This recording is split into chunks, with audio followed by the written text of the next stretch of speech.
You're listening to the Hello Well with Danielle show, a podcast taking women of color on a journey exploring all things wellness and travel related. We're all about showing you how to put on your oxygen mask first and creating lasting self-care habits that will free you to travel the world and live the life you truly desire, and not one you have to fake loving. I'm your host, Danielle Washington. Now let's buckle up and start this journey.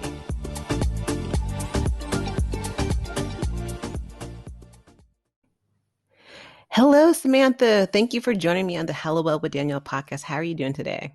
I'm doing great. Thank you for having me, Danielle. This is going to be a great time. I love it. So I told you this before, but I just want to say it again publicly so it's on the record. Yo, sis, you are killing it.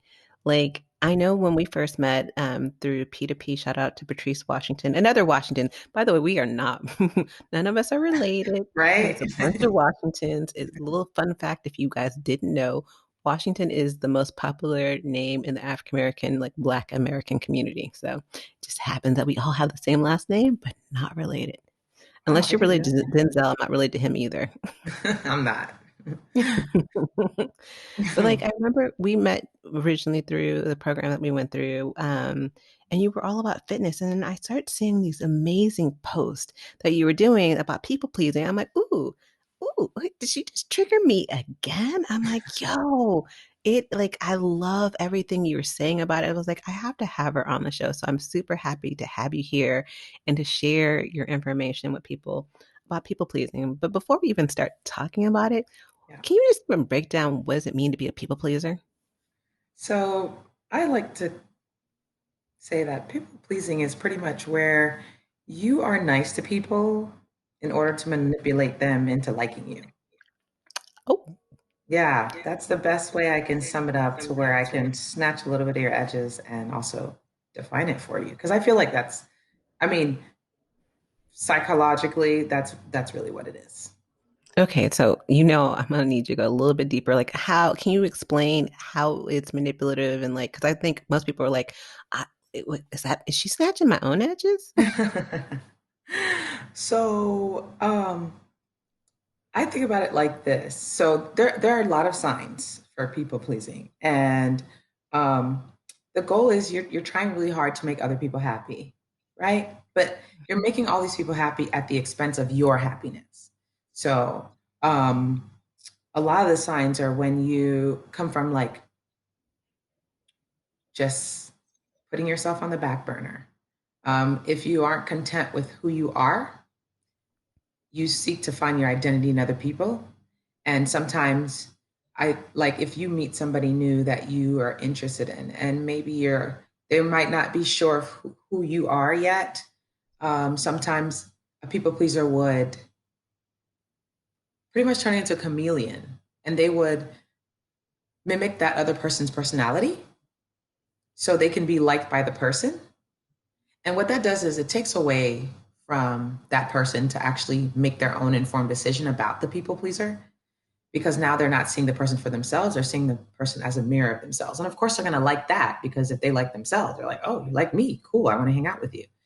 The problem is like people pleasing has a lot of issues on the back end where if you end up feeling responsible for how other people feel. So you take on their emotions. Mhm. You're always agreeing with people. You have a hard time saying no. You have a terrible time setting boundaries. You're always apologizing. There's so many, but those are like a few of the main signs. Oh, the other one is like you need to, in order for you to feel good, you need some type of praise. So if you notice, like all this stuff has to do with um, what you're doing to get something out of, like you're trying to get something out of the actions, right? So then not the setting the boundaries, but what happens? People take advantage of you. And then what happens? You become resentful. And it all started from like pretty much not putting yourself and how your feelings first, suppressing your feelings, never showing who you truly are. And then, you get lost in the sauce. You lose your identity. You it's always about the people and never Yeah. really about you. So so yeah, essentially you are manipulating people because you're being nice, but it's for a reason. You want something out of it. You need some type of validation. You need to feel good. So you'll do something nice, even though you don't want to get that thing out of, to get that good feeling. Oh, thank you for watching my baby for the 18th time in 2 weeks. You're amazing. And you're thinking to yourself, oh man, I like that sounds good, but man, I am dying. Like I actually can't, I hate babysitting, but I will do all of this just so I can hear that, because maybe you didn't hear that growing up. Maybe Yeah. before you were a people pleaser, you were a parent pleaser. So yeah. That's deep because I saw so many different aspects of my life and I was like, ouch, ouch. And oh Hmm. my God, that really hurt. Like I need a drink. That one hurt. You might go get one. Like, so it's interesting. So for me, I'm listening to you and I'm like, oh crap. Like the chameleon thing that hit home because I found myself doing that, especially when I was dating when I was younger. Because that Yeah. was my thing, like, especially when I was younger. Before there was online dating, I'm totally dating myself. Before there's online dating, Hmm. there was AOL chat rooms and stuff like that. Yes, Um, I was in those. me too, clearly. But even after that, like, but I would, meet a guy, and I so didn't value who I was at the time that Yeah. I was like, okay, you want me to be this ratchet girl? I'll do my best, though I'm far from ratchet. Just a little bit, but not really. Yeah. But like it was all about who do you need me to be? And I would get mad Mm. when they weren't like excited that I had changed into being exactly what they wanted. I'm like, Yeah. how dare you not appreciate me putting on the best acting role of my life? Right. Um, yeah, it just but you look at that, and I also just did a podcast episode being a fixer. Because that's why I Mm. had to really check myself. Because I was just Yeah. like, I remember I was walking one day, I'm like, do, do, do, do, do. And I was like, oh, I don't want to be a fixer. That does not give me joy. And I Mhm. had to even tell myself, like, I'm fixing other people, just like Yeah. Olivia Pope did, Yeah. to mask what I really need to fix in myself. And that was like ooh, dang, okay. So yeah, and I never thought about it as being a people pleaser, but I think a lot of times people who are natural caregivers or like, oh, I'm just Mhm. a caring person, I'm just a giving person, and we give, give, give, and especially women of color who feel like that's part of being the strong Black woman or strong woman of color that you Yeah. have to give and you have to people please. And I personally didn't see it as being manipulative, but it totally is. Like I totally see your point. Yeah.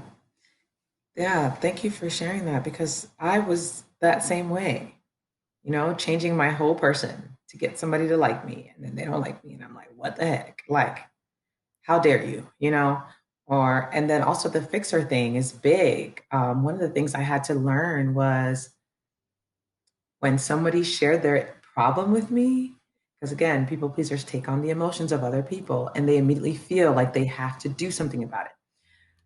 Wait for the ask. Wait for people to ask you for help. Yeah, Because, we normally don't. yes, no, we're like, we assume that when they are venting or they're sharing their problems, that they're telling us because they want us to fix it. And so we assume the roles and the responsibilities, even though we have all kinds of other fixer uppers that we have to do. We just take on another one. And that's how we end up with all these tasks and we never get anything done, because we're always have a to-do list of things, doing this for this person, that person, that.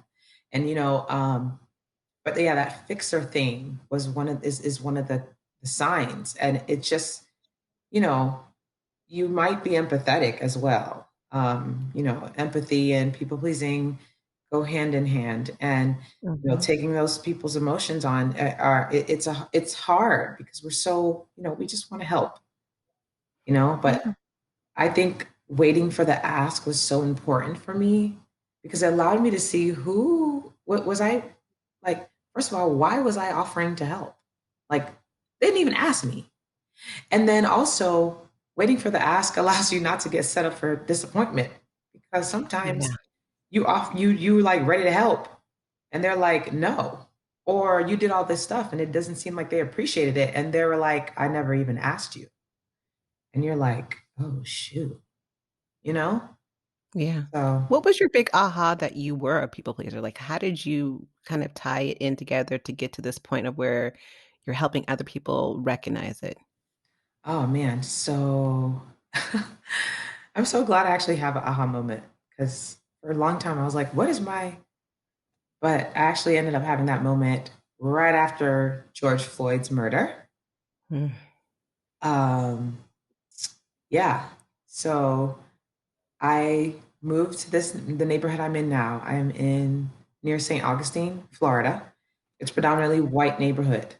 And so I remember moving there and just looking at everybody. I'm like, none of these people look like me. Okay. And they would look at me funny, like, what you doing here? And I'm looking at them like, what you doing here? Because we both seem to be doing the same thing. Okay. Buying houses so we can live in them. It can't be that hard. Duh. Right. So I live in a cul-de-sac, and which I thought was going to be so exciting because I, being in the military, you don't really get to pick and choose where you get to live. You just, you know, and we never got to the house on in the alley where there was like, we can just go out in the backyard and the other person's backyard. They were just hanging out. We didn't get that. We were always out in the open and just we had to go a distance to find kids because I have two kids and find other people. So anyway, living in cul-de-sac was exciting.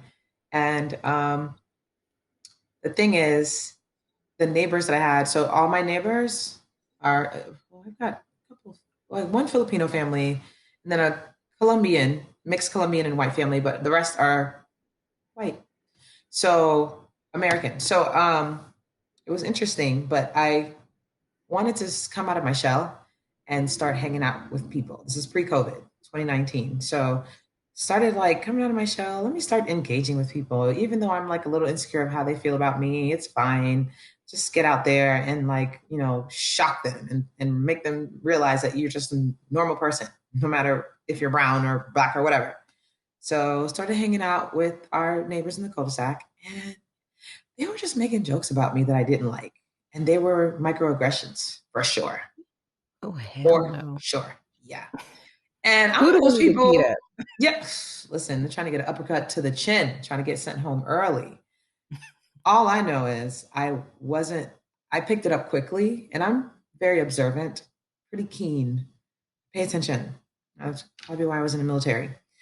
But I didn't like how I felt. So I know that I used to, bottle things up and I wouldn't speak it. And for one, I didn't trust myself. So I didn't say anything in the beginning, but then I started to bring it up in like casual ways, like, hey, yeah, I don't really like that. Like, that's not funny. Let's talk about something else. And I guess they didn't care because they kept doing it. And so called it out again. And then after a while, I just stopped hanging out with them. I just couldn't take it anymore. So then after George Floyd's murder, I decided I'm going to call them out in my Facebook post. I'm just going to call out. I didn't speak, literally name anybody, but I just said, I have some neighbors in my cul-de-sac that I believe are prejudiced. And this was like the perfect time. You know what I mean? Because I was just getting tired of it.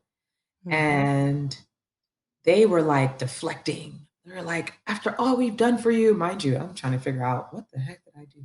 Did you do? And again, I didn't name anybody, but the people that I was actually thinking about when I was writing that post were not the ones that initially commented. They were others. And I'm like, wait a minute, you too? And I'm like, of all people, like I'm shocked that you would actually say that. So not only are you not acknowledging what I'm saying, which is proving my point, you're now deflecting and trying to tell me that you what you've done for me is not comparative to how I feel. Like or you're comparing what you've done for me with how I feel, and they're not even on the same wavelength. They're not even in the same category. Yeah. And it blew my socks off. So I was like, wait a minute. If I'm feeling like this, there's got to be other people feeling like this in my neighborhood because I don't see any black people in my neighborhood. Like I don't see them, and I know they live there. Yeah. And so I decided to go on my community page. I'm like, I've been experiencing some prejudice in what's the word? That word in my neighborhood, in my cul-de-sac, and I was wondering if anybody is feeling the same. And so people were commenting, "I'm sorry you felt like that. I'm sorry you're experiencing this." And then I had some people, like black people, that were like, I've gone on walks and people would put their flashlights. I would be walking my dog and they got their flashlight on me. Yeah. People were like, yeah, somebody called the cops on me. And this was actually after, but somebody called the cops on me for parking in the handicap at the school. And I actually had a handicap sticker and I knew it was because I was black. I mean, there were so many other things. And then there was others that were like, how dare you say something like that?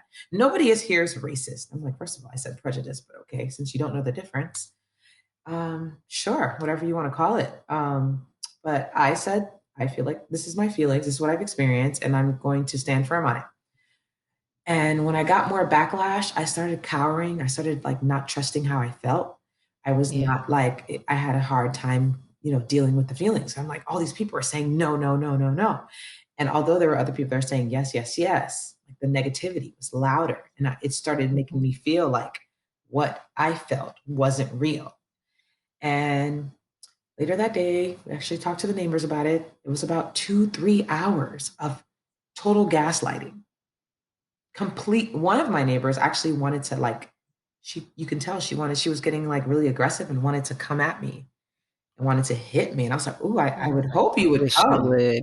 I would hope you would come so I could literally create a new landscape for my front yard because I surely was not about to let you think that you can do, you know, you can really just come at me like that. For no like and there was no reason for her to do that besides, the fact that she probably just hated the fact that I called her out on something. Um but Especially at yeah, that time. especially at that time. So yeah, it was the gaslighting, it was the white tears. Her husband actually was crying because I she was saying that, we don't have racism in our neighborhood and it doesn't happen on our cul-de-sac. And I'm like, how can you say that when you're not the one experiencing the prejudice? I was like, you'd make no sense. And anyway, he started crying.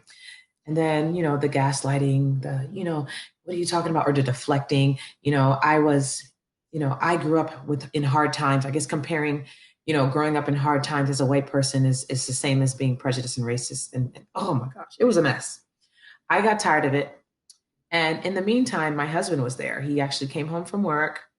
He's in the Navy. He came home from work and he was there. We were having the conversation together. And my husband was kind of like neutral. I guess he was trying to play the moderator. Is that what it is? Mediator. Mediator. That's it. He's trying to be the mediator, and I'm like, like you should be on my side because if anybody's black, you're black, and you're black, black, black, black. So where are you on this whole situation? Like I don't even see where you stand. Anyway, done with the conversation. We go inside, and I thanked him for because I was really passionate, and sometimes when you're passionate, it's hard to get everything out. So he was Mhm. helpful in trying to explain things to me, but he was still not on my side, which I really didn't like. When I came inside, and we came inside after talking to them for hours, nothing was accomplished. Um, he said to me, he's like, "Wow, I agree with you. Like, I can't believe like they were saying this." And I'm like, "Wait a mother effing minute." But you didn't say anything. Where were you out there? So yeah, after that, I was just unsettled for like hours and hours. The next day he had to go to work and he had to like in the Navy they call it on duty. So he had to be there the whole day. And so wouldn't be able to see Mhm. him until the following day. So after talking to him, I just felt this deep feeling of just like I just felt like I was by myself. And that's when I realized after, all the things happening and just the feeling just not going away, I was like, wow, I have been looking for everybody else to validate my feeling except for me. I was looking Wow. for someone else to agree with me. I was looking for someone else I was looking for permission to have this feeling because not everybody, but a lot of people were, very strongly disagreed. My own husband was like on the fence, but I later figured out why. But I was just like, wow, and I started looking up stuff like, why am I feeling this way? Why do I feel like, my feelings are not mine? Like what? And it looked at it, I eventually turned into me finding out that I was a people pleaser. And What I, the yeah, Crazy, right? Like, well, I, damn. I will be damned. Yeah, shocking. It, it is in it, and I love that you have an aha moment because not everyone can pinpoint when they realize this, and to be able, because when you pinpoint it and you have the awareness, that means then you now can investigate further what you did to redefine the life that you choose to live. But Exactly. what do you think is at the root of why people become people pleasers? Is it childhood? Is it trauma? Is it just a personality trait? Like, what do you think is the root? This is a great question. For me, believe that it was my upbringing. As I said Hmm. before, I was parent pleasing. I grew up in a um, condition, like yeah, love was conditional in my household. Okay. I grew up with a narcissist mother. I later learned that from, again, all of my research. And so I was verbally abused, emotionally abused, physically abused. Hmm. And the only way that I can receive love is when I got good grades. I did something that, and my mother, my mother was, we were raised with single mom. She was always working, always busy. And so there was no emotional connection. And so I had to find resources to get love. And Yeah. I had to do, and I felt like my performance, right? Love was just performative. I was based on performance. So I had to do all the things to get it. So when I realized that, I was like, wow, no wonder I people please. I am now again performing, doing the things in order to get what I needed because I didn't believe that, after being told that I wasn't good enough, I was this, I was that, I believed that. That became my inner voice. So now, as an adult, I'm still believing that I am not enough unless I do or be what people want me to be. So going from parent people pleasing to people pleasing, it's really not hard. Like it's really not hard to go down that road. If you definitely if you haven't been made aware of it. No, I agree with that. And I relate to you in so much that, my parents weren't physically abusive, but Hmm. both of my parents, I can say card carrying, are verbally abusive even to today. Hmm. I just now know that the way things are different is I'm different. I show up Yes, differently. My boundaries, I'm like, not today. You want to be an ass? We're out. we're out of It means here. you're going to be on the bus because I'm out. So you change your attitude, you'll have a ride to your doctor's appointment. But Right. as a child, I actually utilize the whole conditioning love to my favor. So I got to the point where I recognized my dad didn't like to talk to me for some reason. Like I Yeah. was a bother. So it was a bother for me to Hmm. be there. I Yeah. wasn't a boy, even like in high school, I was like, can't you just do a black sport? So I did track, which I Hmm. liked only because I was winning, but I didn't like track practice. I'm like, well, that's for the birds. This is too much Right. work. I don't know what y'all be doing. This ain't soccer. This is Right. too much work for Oh me. my But gosh. when I was younger, if I wanted to go out to see my friends, like when I was in middle school, I would do this thing where I'm like, "Hey, how's it going?" Like, I just want to, we don't talk often enough. Like, what's going on in your world, whatever. And he's like, get the Yeah. fuck out of my face. Oh I'm like, my can I go to God. the mall? Sure, whatever. And I was like, but I knew How to, that I had to be a certain way to get what I wanted. And that's me yeah. manipulating them backwards. But like, I also knew like I couldn't get enough good grades, even though I tried. I couldn't be my brother even though I tried. And he, I Yeah. don't even like, and I'm like, why? He's not even a good person. He's not even smart. But I still wanted, I was like, okay, I see all the love and admiration for the sports that he's doing. It is who he is as a person. Like, okay, what do I need to do? And so I would try all these things. And then eventually, at one point, I was like, fuck it. If I can't get this love, I'm going to get this attention the other way. And so for me, Yeah. I acted out as a child. I mean, Yeah. I was notorious, allegedly, for putting holes in walls Mm. and taking doors off the hinge, allegedly. Uh, Allegedly. allegedly. Um, but that was my way of trying to get their attention. And then I found, again, I guess it goes back to the dating thing. I found myself doing other things to get people's attention, one Yeah. way or another. One way or another. Yeah. Yeah. Absolutely. That is so good. I definitely resonate with you when you say, your dad was like it's like why you did the thing to get me here? I would say that literally as a child. I'd be like, y'all fuck to get to me here. So Why I did I'm that? like, I didn't choose to come here. Y'all Right, chose to get together. You got pregnant and you didn't decide to abort me. You chose to right, still keep me. So right. why are you like I used to get really angry as a child. I actually even tried to divorce my parents. This is before Kramer versus Kramer. Wow. Looked it up a lawyer in the yellow pages and tried to divorce my parents. Clearly that didn't work out. I didn't know about CPS. If I knew about CPS, oh my God, it would have You would have been been a like, wrap, it's probably a a good wrap. thing because listen, I heard these CPS little cray cray. Okay, a No, lot going my on. sister-in-law and my brother both work for CPS, and it's funny. So my niece and nephews knew about CPS as kids, Hmm. but I'm like, if I knew about CPS as a kid, oh honey, my parents would be in so much trouble. Bravo. Yeah. Facts. Yeah. That's So, interesting. so we figure out that we're people pleasers. Hmm. English. We figure out that we are people pleasers. Yeah. What's next? So now you know you're a people pleaser. What do you do to come overcome it? For one, since you know that where it came from, you've got to start. Um, at least I did. I had to start writing my thoughts down because I was angry. Okay, I was angry growing up, mad. Like I took a lot of pictures like this. My, brows as close together as they can.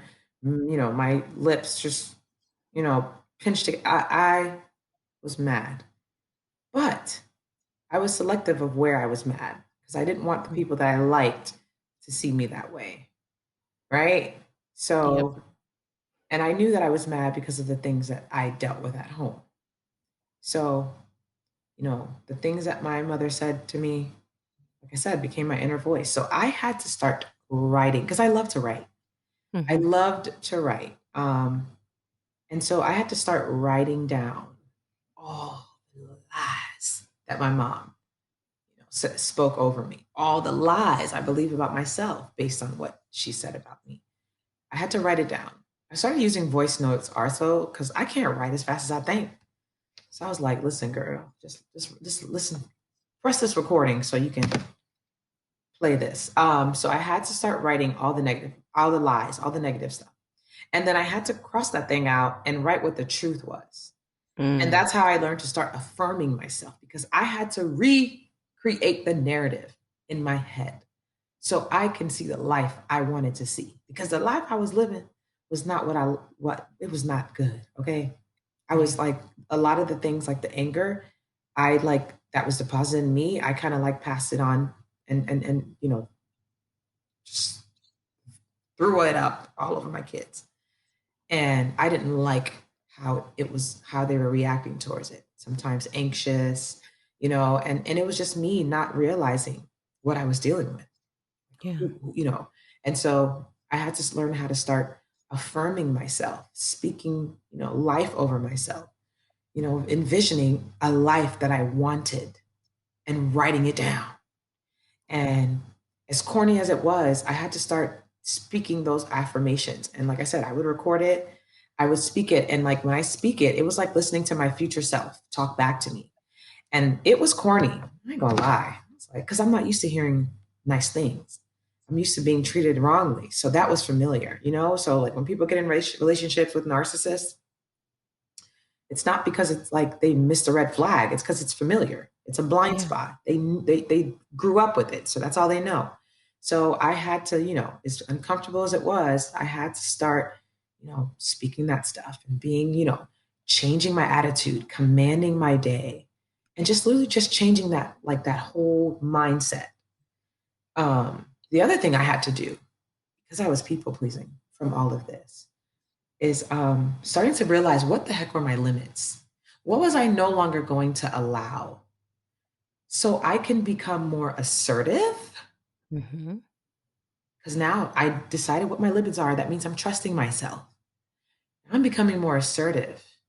And I had to practice being assertive. I had to be in the mirror like, I don't like when you do this. So I'm not going to engage with you when you do this, Or I don't like this because that allowed me to set boundaries, you know? And when I started to do all these things, boy, my life is different. Okay. My life, like, I know that, I can feel the difference. I felt free.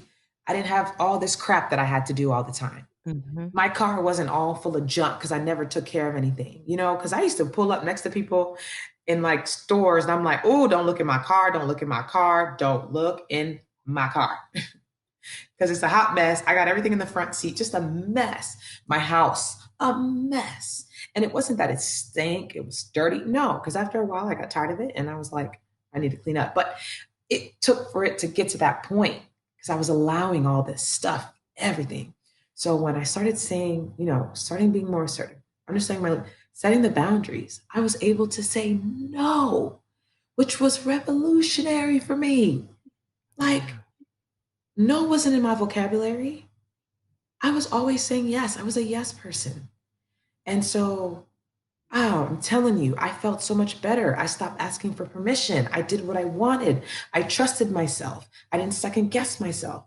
Even when I create my posts on, on Instagram, I would often second guess myself in the past to the point where I couldn't even get my post out because I was so worried about like, did I say this right? Am I gonna offend somebody? Blah blah blah. Like I had to like, or sometimes I need somebody to look over this. Does it make sense? Now I post whatever the hell I want. Okay. Yes. And they're great. So Thank I'm you. glad you're saying you're doing you. Yes. And you know what? I post more. I posted more when I stopped thinking about all that stuff. I'm like, and I'm a creative. So in my mind, when like I used to like post all the time, like, the people need me, blah blah blah. And again, people pleasing. People pleasing in my business pretty much. That's why I went from, you know, fitness to where I'm doing now. Because in fitness, I had a codependent relationship with my clients. I wanted to be needed and I know they needed me. We created this codependent relationship and now I wasn't happy. They were happy. I wasn't happy. And I knew that in order for me to grow and for them to grow, I need to get out of this codependent relationship. So even all the posts that I was making, they weren't the way that I wanted. And finally, when I let go, pivoted, things were just flowing. I stopped posting every freaking day where it felt like a chore and just posted when I wanted. And it made a hell of a difference, a huge difference, so much more value. So, like, all this stuff started changing for me. I gained more clarity on who I was and what I wanted to do and what I enjoyed and what I didn't enjoy. So, but it took work because I was, after realizing I was a people pleaser, I was in the depths of depression for months. I was having, like, I was dealing with sleep paralysis. Mhm. And with sleep paralysis, I would have it maybe like 3 to 4 times a year. Girl, I was having it every other day. It Dang. was bad because I ended up seeking a therapist so I can Yeah. unpack what I was learning because it was overwhelming and I needed somebody to explain it to me. And so doing that work also was necessary. Now, you like for me, a therapist was necessary because I needed to like I wanted to know now, like what the hell's going on. If you're patient, different. You probably could go through the process, but for me, and because we were able to afford it, thank God, I was going to the therapist as well. But all this stuff, man, I mean, it was like what about 9 months going through Yeah. some stuff. But I am so glad I did the work. The pain that I went through has birthed this thing, my passion, my purpose. And so like all of you guys that are listening, I'm encouraging you. If this resounds with you, like this really is something that is touching you, I encourage you to do the steps, that I've mentioned. Because there's so much, there's so much that you're meant to do. There's so much that you want to do. And you're so stuck in this people pleasing world that it's keeping you from your next. And let me tell you something about getting to your next. Okay, Danielle, I used to think that where I wanted to be would take forever, but it wasn't until the awareness came and I literally burst open the door to my next level. You kicked open the door, girl. I mean, listen. donkey kicked, both feet. Yes. And I'm so glad. I'm so happy. I'm so excited for like what's to come. I'm not worried about people and what they think about me. It's just it's freedom. So it's freedom. That's all I got to say about that. I love that. I love that you shared your healing process. Not everyone's healing process is the same, but people know that there is a path that they can choose. Therapy is bomb. I'm a strong believer in therapy, but you know that there's a way, and it doesn't have to be like, oh, it's going to take years to figure out. Yes. You're ready to do the work. Right. But I also love that you talked about the correlation between codependency and people pleasing, because I don't think people really put the two together, but they are so connected. Absolutely. Yeah. Absolutely. Yeah, I didn't realize how connected it was. And this is why I do like, I'm been like when I'm talking about people pleasing, that's when I'm talking about narcissists, Mhm. because there is a codependent relationship that people have, like people pleasers have with narcissists. If you were raised by a narcissist, there's a chance that you end up dating or marrying a narcissist.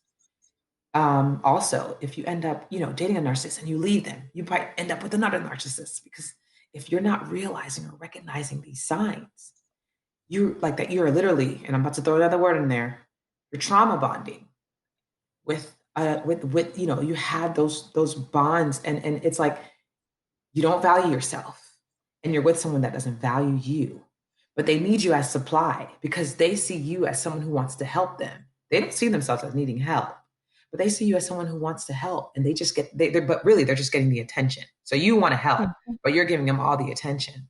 And boy, that is that type of codependent trauma bonding relationship. It's just one, one person is doing you know, the the helping, the other person is just taking, and it sucks. But they both need each other. They Yeah. need each other in the relationship. And I knew I was definitely being, I mean, granted, it was a narcissist and people, but I was definitely people pleasing in my business. And I knew that, I needed to stop because it wasn't serving anybody. Yeah. And I think we do that, especially as, people pleasers or people who are saying that they're healers or, Mhm. caregivers or whatever you call yourselves, is you have a tendency to have these codependent relationships um, in your business. And I found that I definitely was doing that in my business. And even you were talking earlier about posting on social media, I call it the shoulds. Like I should all over myself. And I don't do it often, but there's certain instances I do it. And I find I do it the most in my business. I'm like, oh, I should be posting. And I'm like, but I don't have anything to say. And I've gotten to the point now where I'm like, if I ain't got anything to say, I'm not just going to post it. Like today, I actually did something. Like I actually did post something. I'm like, you don't even want to post that. Delete. That ain't what you Delete. want to post. So Right. it's like you don't have to do anything. Like, and when you are trusting yourself more, when you're trusting that what is meant for you won't be missed, it's a game changer. Game It truly is. changer. Yeah, Love it. 100%. I'm so appreciative of you being on here. How can people find you? Um, Like, how can they follow and just see the amazingness that is you? Thank you so much. So you can find me on Instagram. I'm on TikTok also. It's the Samantha Washington, Samantha Washington, um, on Instagram, on TikTok, and then I'm also on Facebook, but under Mended Fitness. So that was my fitness business, but I'm keeping it for now under that title. So Mended Fitness, that's Mended Fitness, Fitness. And that's our group on Facebook. And I opening that group back up because I want to create a safe space for us to talk about these things. Yes. Sometimes if you're in the people pleasing, if you're dealing with narcissists, if you're in a toxic relationship, you might not know where to go.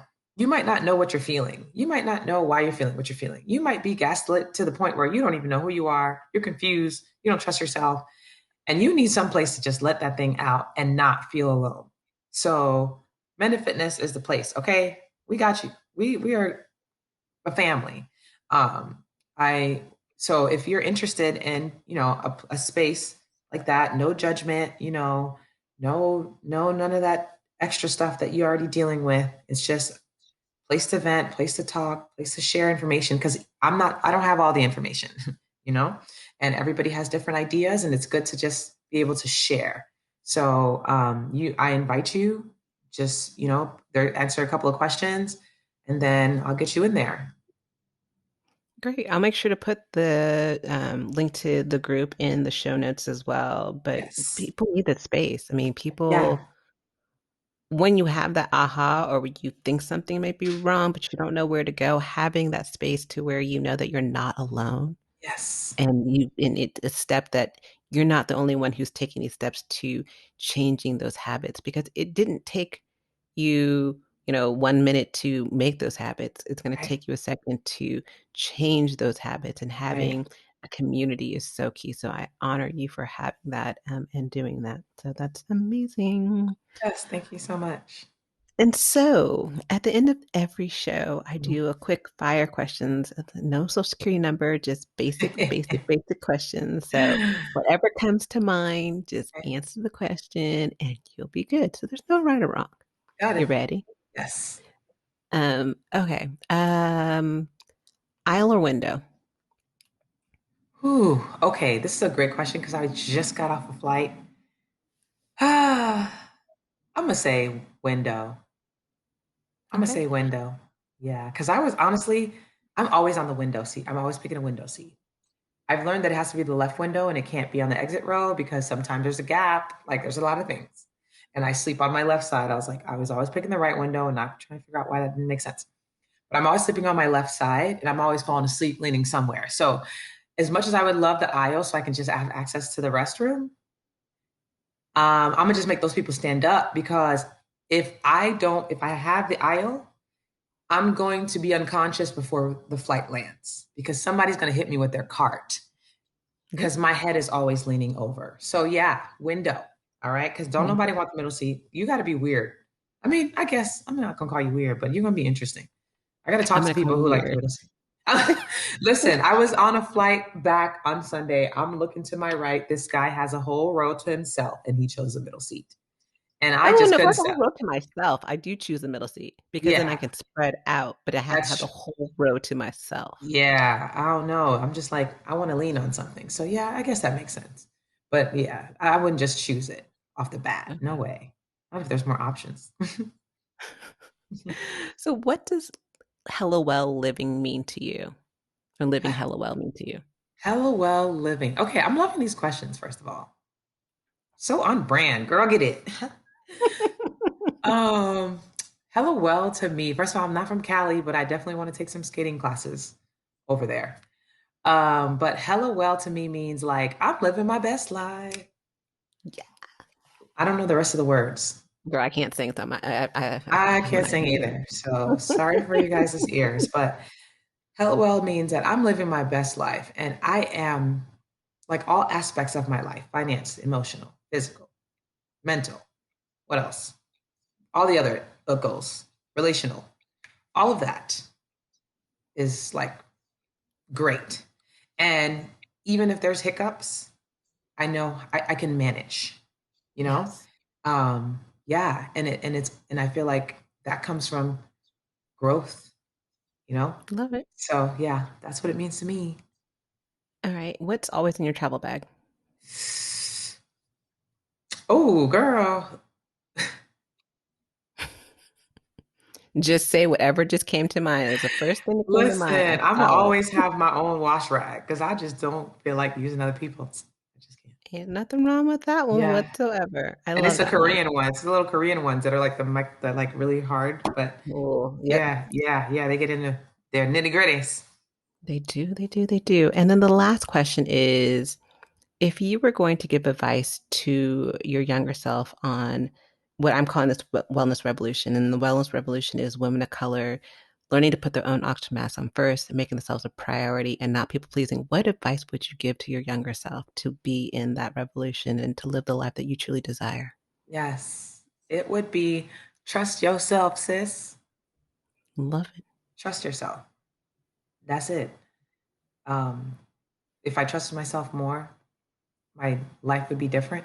I'm glad I realized or learned what I've learned now, but yeah, trust yourself. When you're at the office, on the Zoom call, when you're talking with your mom, dad, whoever, trust yourself. Trust your experiences. When somebody, just because I know for a fact that a lot of us, um, if we're recovering people pleasers, we've thought about everyone else first before we trusted ourselves. And yes, feelings do lie sometimes, but when they're consistent about the same person every single time, you got to trust it. So, yeah, trust yourself. And period on that one. Thank you, Samantha, for being here. Thank you all for listening. Make sure to follow Samantha. She is the bomb. I Thank know people say that, but I you. still like saying that. Yes. And I will see you guys next week on the Hello Well with Danielle podcast. Ciao. Hi.